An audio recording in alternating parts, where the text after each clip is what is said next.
Minamahal ka niya. Minamahal ka niya. At may magandang plano ang Diyos sa buhay mo. Kaya niya baguhin ang buhay mo. Kaya ka niya palayain sa tanikala ng kasalanan. Kaya ka niyang tulungan sa lahat ng nararanasan mong depresyon, anxiety, problema sa pamilya. Yes!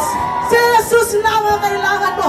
Kaya sa oras na ito, sasamahan ka naming manalangin na isang panalangin ng pagtatalaga ng buhay sa Panginoong Jesucristo na siya pinangangalandakan namin sa lugar na ito. Mari po ba tayo manalangin na kasama ng bawat isa? Sabihin natin lahat, Panginoong Jesus, nagpapasalamat po kami sa gabing ito. Sapagkat alam namin kami minamahal mo.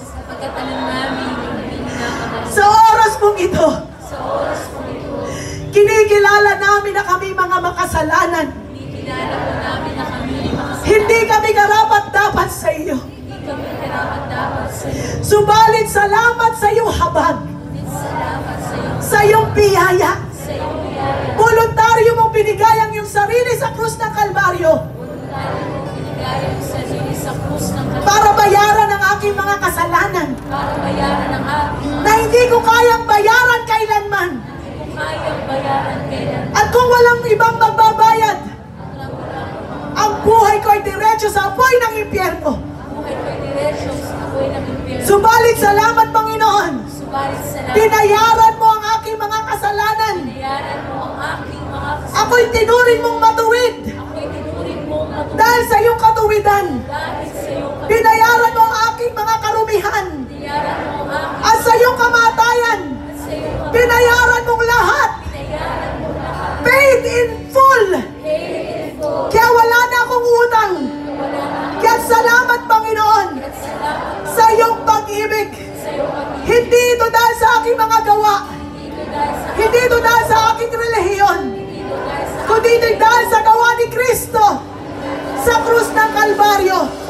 Kaya sa oras na ito, binubuksan ko ang puso ko sa iyo. Binubuksan ko ang buhay ko sa iyo.